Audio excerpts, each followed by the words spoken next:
praise to our God. He is the Lord. Sa ngalan ng Ama, ng Anak at ng Espiritu Santo, Amen. sumainyo ang Panginoon. At sumayo rin. Mga kapatid, minin natin sa ating buhay, masyado natin binibigyan ng pansin ang panlabas na anyo. Gusto natin ng magandang bahay, magarang sasakyan. Gusto natin magmukhang maganda, gwapo at maporma. Pero pinapaalalahanan tayo ng Diyos sa pamagitan ng mga lindol at pagyanig na lahat ng mga pinaghihirapan natin sa panlabas ay pwedeng gumuho, masira at mawala. Bago natin bigyan ng pansin at paggandahin ang nasa labas, bigyan mo muna ng pansin at tuon kung ano ang nasa iyong loob. Dahil hindi masisira ng lindol ang isang malinis na puso. Ang mabuti at maayos na loob ay nakikita ng Diyos at pinagpapala niya. Kaya naman sa banal na misang ito, bumalik tayo sa Diyos. Hingin natin na linisin niya ang ating mga puso para matanggap natin muli ang kanyang kapayapaan. Sa mga napakaraming beses na hindi ang Diyos ang ating inasam, kundi ang pera, kayamanan, ari-arian, kapangyarihan, kasikatan. Mga kapatid, magpakumbaba tayo muli. Humingi tayo ng awa sa Diyos para makita tayo minsan pa maging karapat-dapat makatanggap sa mga banal na misteryo. Inaamin ko Sa makapangyarihang Diyos at sa inyo mga kapatid, na lubha akong nagkasala sa isip, sa salita, sa gawa at sa aking pagkukulang. Kaya isinasam ko sa mahal na Birheng Maria, sa lahat ng mga anghel at mga banal, at sa inyo mga kapatid, na ako'y ipanalangin sa Panginoong ating Diyos. kaawaan tayo ng makapangyarihang Diyos, patawarin tayo sa ating mga kasalanan, at patnubayan tayo sa buhay na walang hanggan. Amen. Panginoon, kaawaan mo kami. Panginoon, kaawaan mo kami. Kristo, kaawaan mo kami. Kristo, kaawaan mo kami. Panginoon, kaawaan mo kami. Panginoon, kaawaan mo kami. Manalangin tayo. Ama naming makapangyarihan, ang iyo nawang kagandang loob ay manguna at sumabaybay sa aming pamumuhay ngayon at araw-araw, upang kami taguyod sa paninindigang gumawa ng kabutihan. Sa pamagitan ni Jesucristo kasama ng Espiritu Santo, magpa sa walang hanggan. Amen.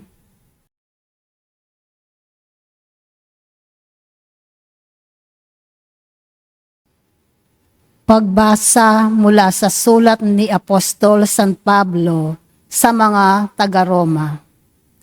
Mga kapatid, hindi ko ikinahihiya ang mabuting balita tungkol kay Kristo, sapagkat ito ang kapangyarihan ng Diyos sa ikaliligtas ng bawat nananampalataya.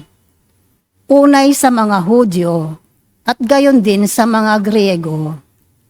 Inihahayag nito na ang pagpapawalang sala ng Diyos sa mga tao ay nagsisimula sa pananampalataya at nagiging ganap sa pamagitan ng pananampalataya. Ayon sa nasusulat, ang pinawalang sala sa pamamagitan ng pananampalataya ay mabubuhay. Nahahayag mula sa langit ang puot ng Diyos laban sa lahat ng kalapastanganan at kasamaan ng mga taong sumisiil sa katotohanan sa pamamagitan ng kanilang kasamaan. Ang maaaring malaman tungkol sa Diyos ay maliwanag. Yamang inihayag ito sa kanila ng Diyos. Mula pa nang likhain niya ang sanlibutan, ang kalikasang di nakikita, ang kanyang walang hanggang kapangyarihan, at pagka-Diyos ay maliwanag na inihahayag ng mga bagay na ginawa niya. Kaya't wala na silang maidadahilan. Kahit nakilala na nila ang Diyos, siya'y di nila pinarangalan bilang Diyos ni pinasalamatan man. Sa halip, naghaka-haka sila ng mga bagay na walang kabuluhan at nadimlan ang kanilang mga hangal na pag-iisip. Sila'y nagmamarunong, ngunit lumitaw na hangal nang talikdan nila ang kadakilaan ng Diyos na walang kamatayan at sambahin ang mga larawan ng taong may kamatayan, ng mga ibon, ng mga hayop na may 4 na paa, at ng mga nilalang na nagsisigapang. Kaya hinayaan na sila ng Diyos sa kanilang maruruming pita hanggang sa magumon sila sa paggawa ng kahalayan sa isa't isa. Tinalikdan nila ang katotohanan tungkol sa Diyos at pinalitan ng kasinungalingan. Sinamba nila at pinaglingkuran ang nilalang sa halip na ang lumalang na siyang dapat papurihan magpakailanman. Amen. Ang salita ng Diyos. Salamat sa Diyos. Ang langit ay nagdiriwang sa Panginoong marangal. Ang langit ay nagdiriwang sa Panginoong marangal. Ang langit ay naghahayag na ang Diyos ay dakila. Malinaw na nagsasaad kung ano ang kanyang gawa. Bawat araw, bawat gabi, ang ulat ay walang patlang. Patuloy na naguulat sa sunod na gabi't araw. Ang langit ay nagdiriwang sa Panginoong marangal. Walang tinig o salitang ginagamit kung sa bagay, at wala ring naririnig na kahit na anong ingay. Gayunpaman, sa daigdig ay laganap yaong tinig, ang balita'y umaabot sa duluhan ng daigdig. Ang langit ay nagdiriwang sa Panginoong marangal.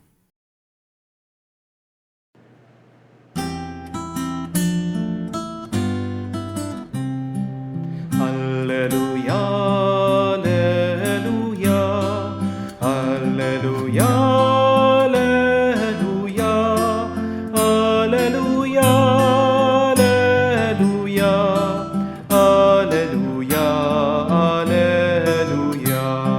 alleluia, alleluia, alleluia, alleluia. Buhay ang salita ng Diyos, ganap nitong natatalos tanang ating niloloob. Aleluya, aleluya. Sumainyo ang Panginoon. At sumayo rin. Ang mabuting balita ng Panginoon ayon kay San Lucas. Papuri sa iyo, Panginoon. Nung panong yun, pagkatapos magsalita ni Jesus, siya'y inanyayahan ng isang pariseo upang kumain. Kaya't pumunta siya sa bahay nito. Pagdulog sa hapag, nagtaka ang pariseo nang makita niyang kumakain si Jesus na hindi munang naghugas ng kamay. Sinabi sa kanya ng Panginoon, "Kayong mga pariseo, hinuhugasan ninyo ang labas ng tasa at ng pinggan. Ngunit ang loob ninyo'y punong-puno ng kasakiman at kasamaan. Mga hangal, hindi ba't ang may likha ng labas ang siya ring may likha ng loob?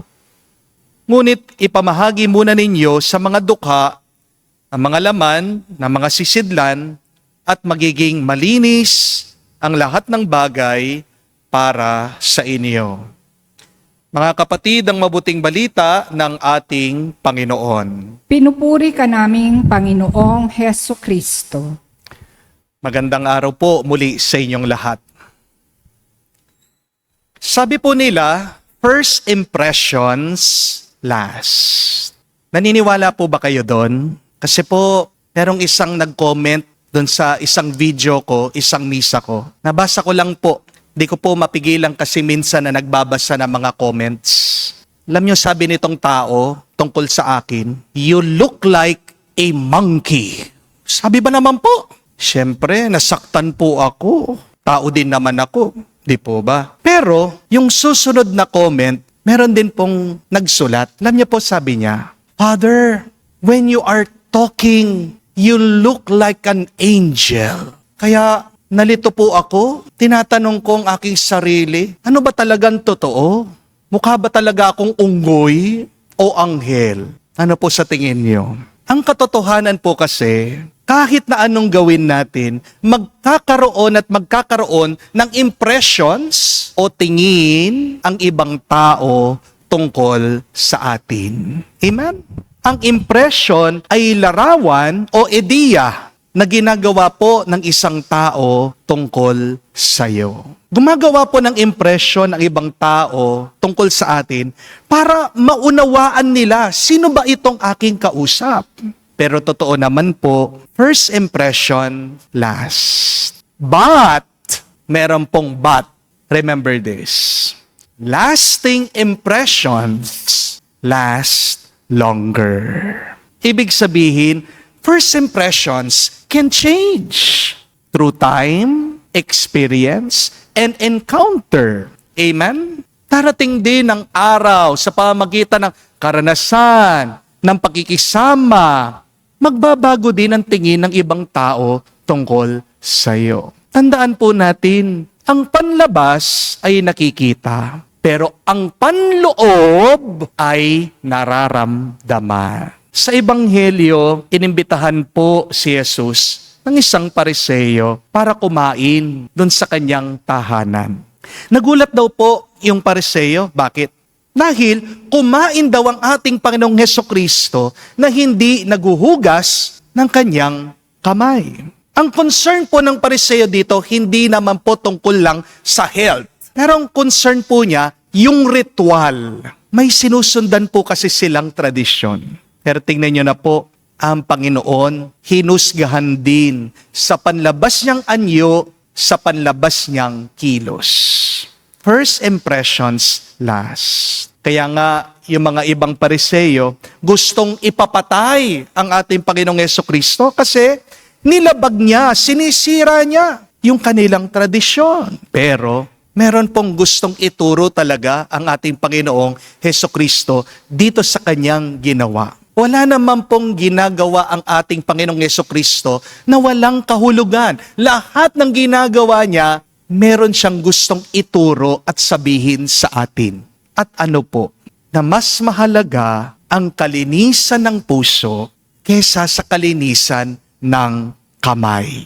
Ang mga Pariseo, laging maganda ang first impressions nila sa ibang tao. Malinis sila, ganda ng kanilang mga suot, banal ang kanilang mga itsura, kompleto ang kanilang mga ritual. Pero sabi ni Jesus, nililinis nyo ang labas ng inyong mga tasa, ng inyong mga inumin, ng inyong mga plato. Pero sa loob, puno ng kasakiman, ng kasamaan. Kaya nga ang tanong ng Panginoong Hesukristo sa atin, gusto nyo bang maging maganda ang tingin ng ibang tao sa inyo? O gusto niyo bang maging maganda ang tingin ng Diyos sa puso mo? Who do you want to impress? Other people? Or should we really first impress our loving God? Amen? Ang tunay na impression po ay hindi panlabas lang, kung hindi kung ano ang kalagayan ng ating mga puso. Amen? Pwede kang maging maganda sa unang tingin, pero ang tunay na lasting impression ay kung gaano kabuti ang iyong kalooban. Hindi naman po masama na mag-ayos ng itsura. Mabuti din naman na magpakitang tao, di po ba? Pero mas mahalaga kung sino ka talaga sa likod ng kamera. Mas mahalaga kung ano talaga yung tunay mong ugali paglabas mo sa simbahan. Mas mahalaga ay kung ano yung ginagawa mo kapag walang nakabantay at nakatingin sa'yo. Di po ba? Tandaan, ang first impression ay tungkol sa itsura. Pero ang lasting impressions ay tungkol sa kabutihan ng iyong puso. Kaya nga sabi ng ating Panginoong Jesucristo, ibigay nyo sa mahihirap ang nasa loob at magiging malinis kayong totoo. Ang ibig po niyang sabihin, magbigay kayo mula sa puso, hindi lang mula sa labas. Pwede ka kasing magbigay na walang pagmamahal, di po ba? Pero kapag tunay kang nagmamahal, hindi mo mapipigilan na magbigay ka, na magbahagi ka, na magsakripisyo ka. Kasi ang buhay, hindi lang naman po tungkol sa unang pagkikita. Tungkol ang buhay sa huling alaala. Maaaring ang unang beses maalala ng mga tao kung gaano ka kaganda, gaano ka kagaling. Pero ang huling beses na matatatak sa isip at puso nila ay kung gaano ka kabuti, kung gaano ka kabait.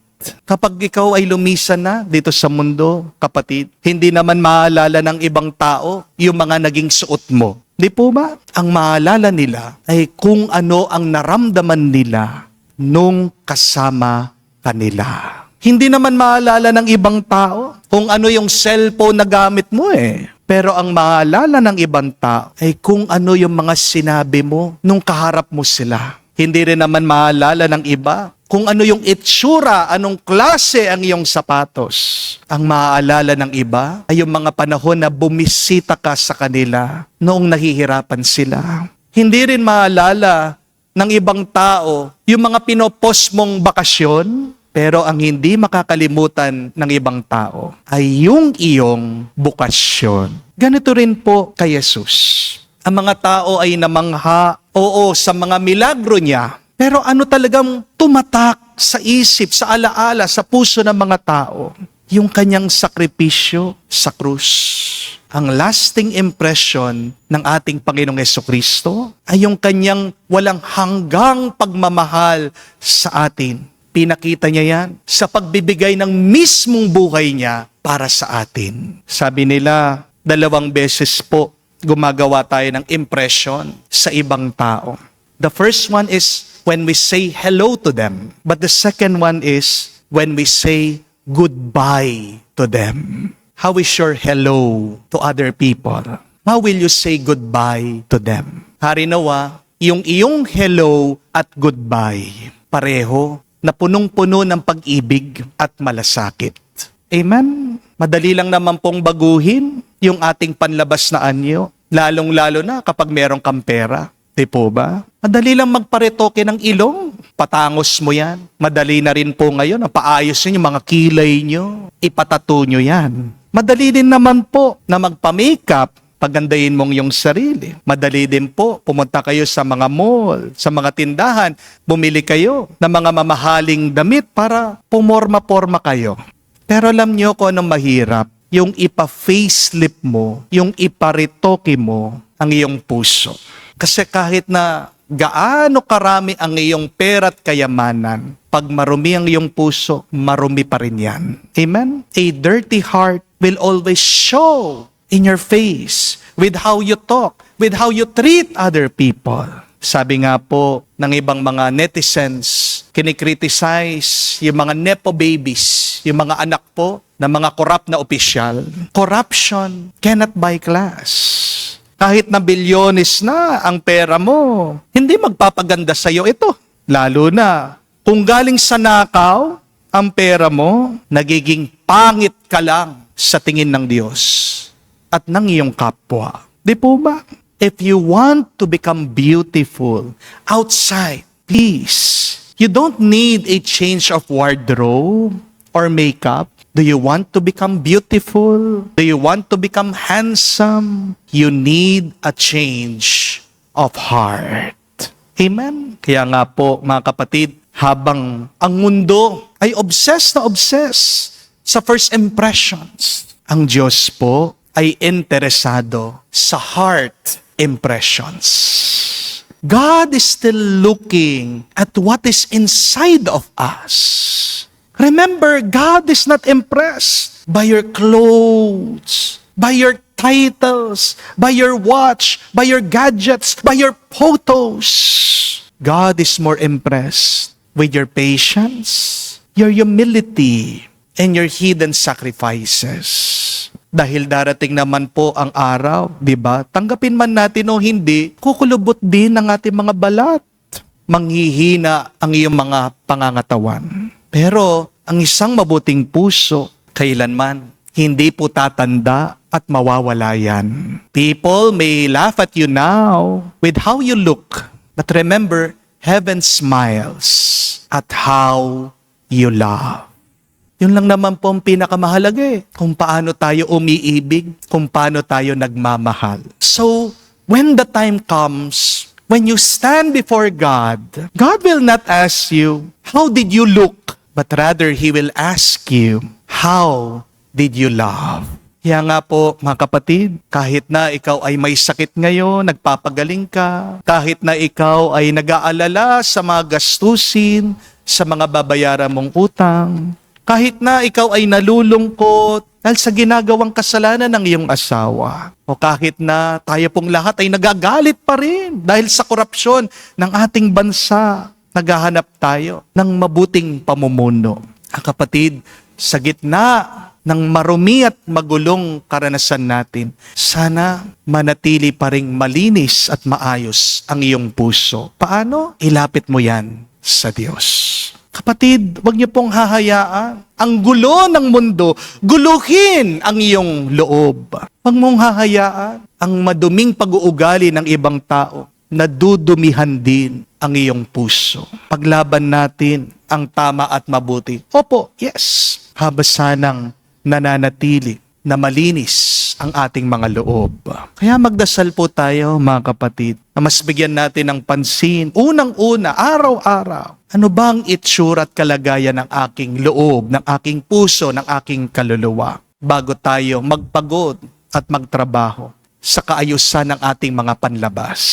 Dahil palaging sumusunod ang nasa labas sa kung ano ang meron tayo sa ating loob. Do you want to change what is outside? Focus. Start with what is inside. Kaya magpalinis po tayo sa ating Panginoong Jesucristo sa pamagitan ng banal na misang ito para maging maayos, mabango at maganda ang ating buhay ngayon at magpakailanman.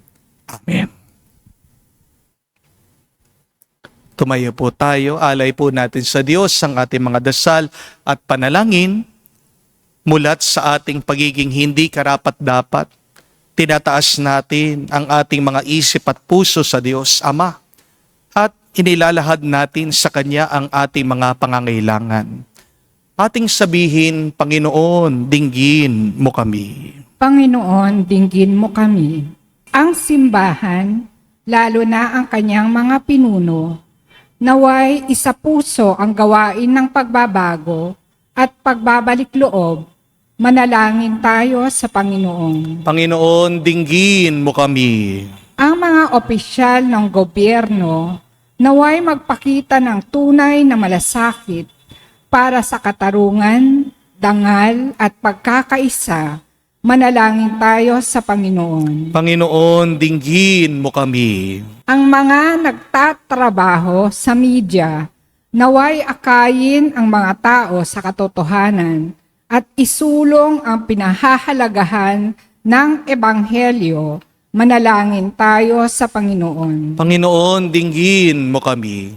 Sa katahimikan po ng ating puso, sabihin natin sa Diyos ang ating mga personal na pangangailangan. Lalong-lalo na, isama din po natin pagdasal ang ating mga kapatid na tinamaan, naging biktima ng nakaraan na lindol.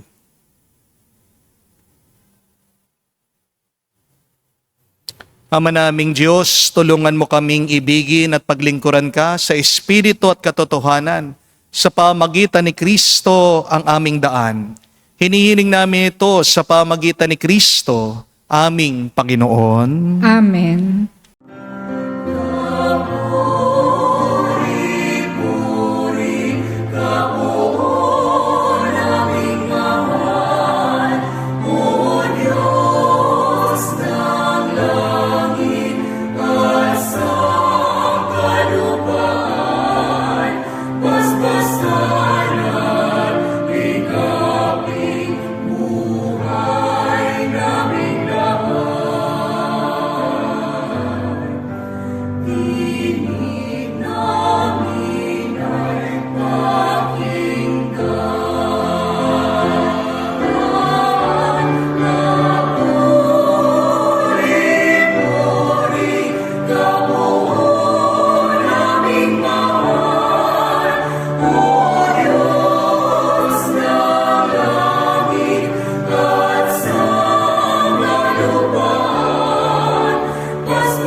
Manalangin kayo mga kapatid, para ang ating mga paghahain ay kalugdan ng Diyos amang makapangyarihan.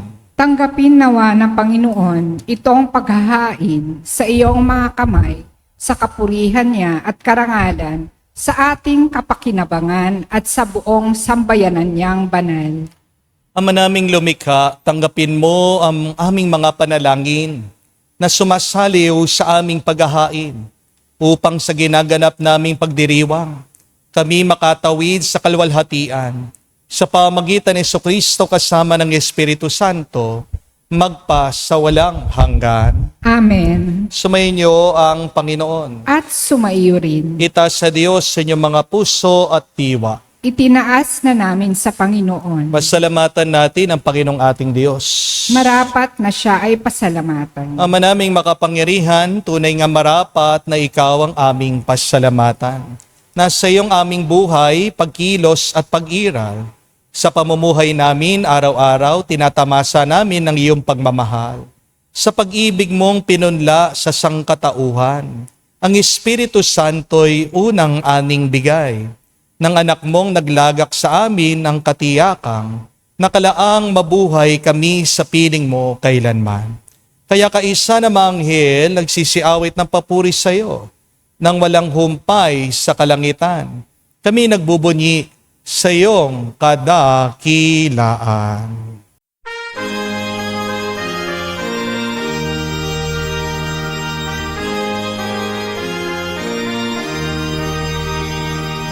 Santo, Santo, Santo, Panginoong Diyos ng mga hukbo.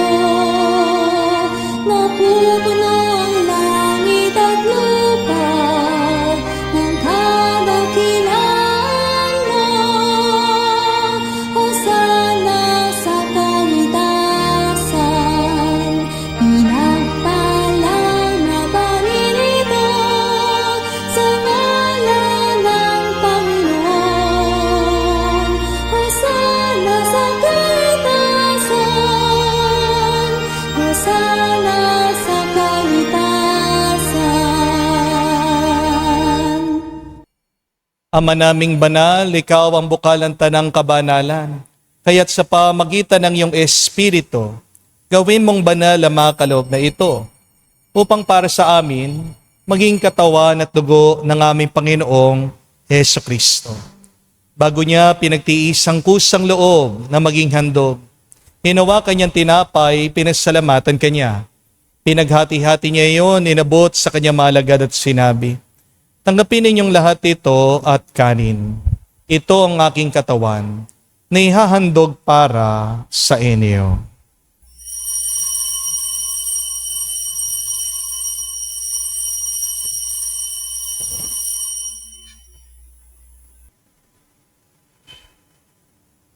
Gayon din naman, nung matapos ang hapunan, hinawakan niyang kalis. Muli kanyang pinasalamatan. Nabot niya ang kalis sa kanyang malagad at sinabi, tanggapin ninyong lahat ito at inumin. Ito ang kalis ng aking dugo, ng bago at walang hanggang tipan. Ang aking dugo na ibubuhos para sa inyo at para sa lahat, sa ipagpapatawad ng mga kasalanan. Gawin ninyo ito sa pag-alaala sa akin.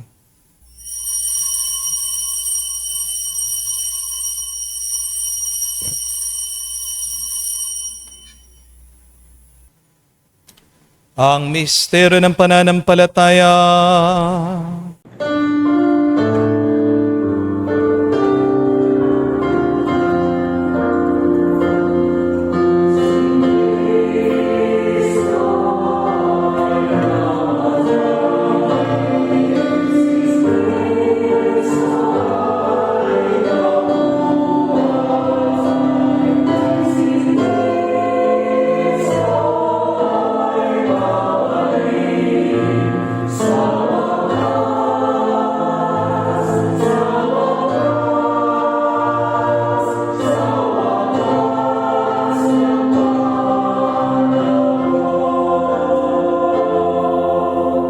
Ama, ginagawa namin ngayon ang pag-alaala sa pagkamatay, muling pagkabuhay ng iyong anak.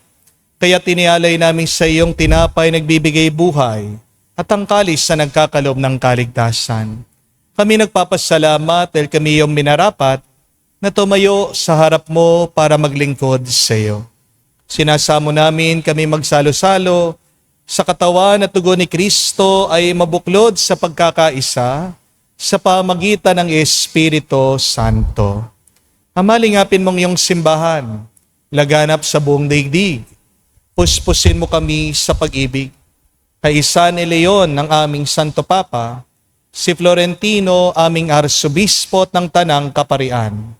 Alalahanin mo rin ang aming mga kapatid na nahimlay. May pag-asang sila'y muling mabubuhay. Gayon din naman lahat ng mga pumanaw. Kawan mo sila't patuloyin sa iyong kaliwanagan. Kawan mo at pagindapatin kaming lahat na makasalo sa iyong buhay na walang wakas. Kaisa na mahal na Birhen Maria, Ina ng Diyos. Kaisa ni San Jose, ang kanyang malwalhating esposo. Kaisa na mga apostol, lahat ng mga banal, na namuhay dito sa daigdig, nakalugod-lugod sa iyo. Ipagdiwang nawa namin ang pagpupuri sa kararangal mo sa pamagitan ng iyong anak, aming Panginoong Heso Kristo. Sa pamamagitan ni Kristo, kasama niya at sa Kanya, ang lahat ng parangal at papuri ay sa iyo, Diyos Ama, makapangyarihan, kasama ng Espiritu Santo, magpasawalang hanggan. Amen, amen, amen. Sa nakagaling na utos sa turo ni Jesus sa Panginoon natin at Diyos, ipahayag natin ang lakas loob.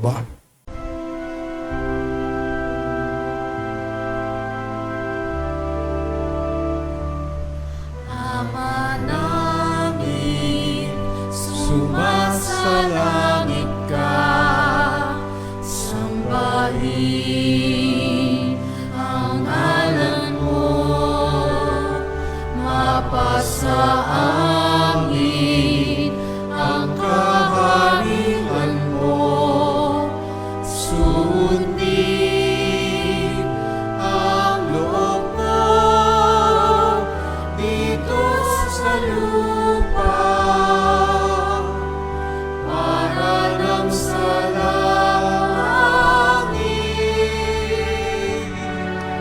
Bigyan mo kami ngayon ng aming kakanin sa araw-araw at patawarin mo kami sa aming mga sala para ng pagpapatawad namin sa nagkakasala sa amin. At huwag mo kaming ipahintulot sa tukso, at iadya mo kami sa lahat ng masama. Hinihiling namin kami iadya sa lahat na masama, pagkalooban ng kapayapaan araw-araw, iligtas sa kasalanan, ilayo sa lahat ng kapahamakan, samantalang aming pinanabikan ang dakilang araw ng pagpapahayag ng tagapagligtas naming si Heso Kristo. Sapagkat iyo ang kaharian at ang kapangyarihan at ang kapurihan magpakailanman. Amen. Panginoong Heso Kristo, sinabi mo sa mga apostol, kapayapaan ang iniwang ko sa inyo. Ang aking kapayapaan binibigay ko sa inyo. Tunghayan mo ang aming pananampalataya at huwag ang aming pagkakasala. Pagkalooban mo kami ng kapayapaan at pagkakaisa ayon sa iyong kalooban, kasama ng Espiritu Santo, magpa sa walang hanggan. Amen. Kapayapaan ng Panginoon ay laging sumainyo. At sumaiyo rin. Magbigayan po tayo ng kapayapaan sa bawat isa. Peace with you po. Kapayapaan po sa inyong lahat.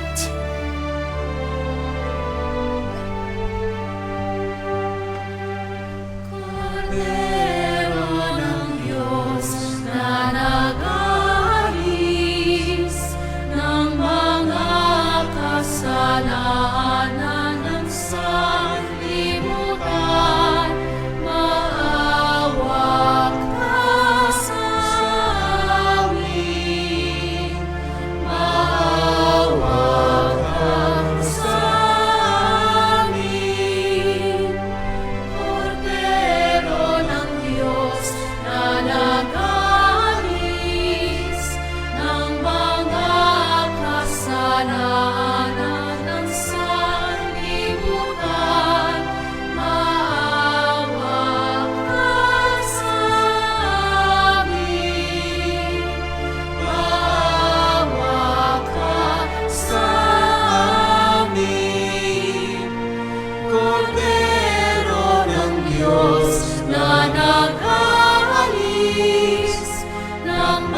Mga kapatid, naririto ang ating Panginoong Yesukristo, ang Kordero ng Diyos. Siya nag-aalis sa mga kasalanan ng sanlibutan.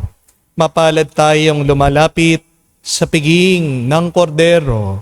Panginoon, hindi ako karapat-dapat na magpatuloy sa iyo, ngunit sa isang salita mo lamang ay gagaling na ako.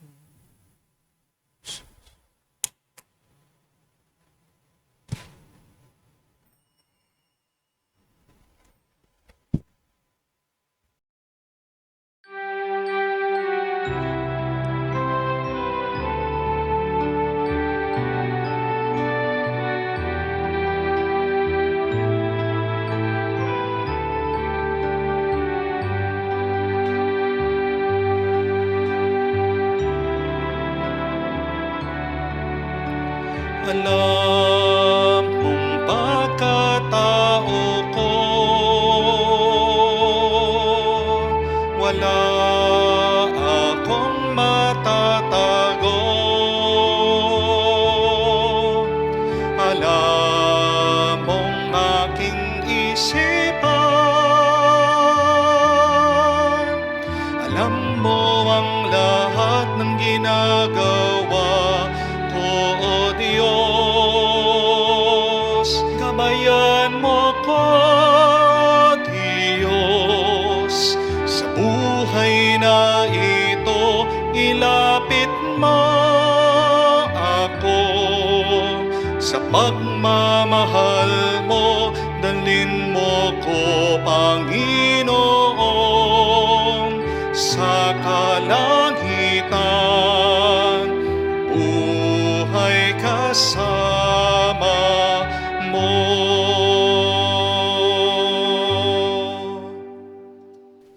Manalangin tayo. Ama namin mapagmahal, kami iyong pinapakinabangan sa katawan at dugong banal. Niluluhog namin sa dakila mong kabutihan sa tanan, na kami gawin mong kasalo sa iyong buhay. Sa pamagitan ni Jesucristo kasama ng Espiritu Santo, magpa sa walang hanggan. Amen. First impression last, and yet lasting impressions last longer. Ano man ang tingin ng ibang tao sa iyo, pwedeng magbago yan. Pero ang mas mahalaga ay kung ano ang tingin ng Diyos sa atin. Other people may focus on first impressions, and yet with God, He is trying to find and look at your heart impression. Kumusta na ang iyong loob? Baka ikaw ay masyadong apektado, nadudumihan ang iyong isip at puso dahil sa iyong napakaraming inaalala, dahil sa iyong galit, hinanakit. O baka bubuhay ka pa rin sa pagkakasala. Mga kapatid, kung araw-araw tayong naghihilamos, nagliligo, naglilinis ng ating mga kabahayan, ugaliin din nating linisin ang ating loob dahil yan ang tinitignan ng ating Diyos. How do we make our hearts clean? First, by asking forgiveness to God, confessing your sins always to the Lord. But secondly, by listening to the Word of God. Dahil ang liwanag, ang buhay, ang gabay natin ay ang salita ng Diyos. But third, by helping out, giving.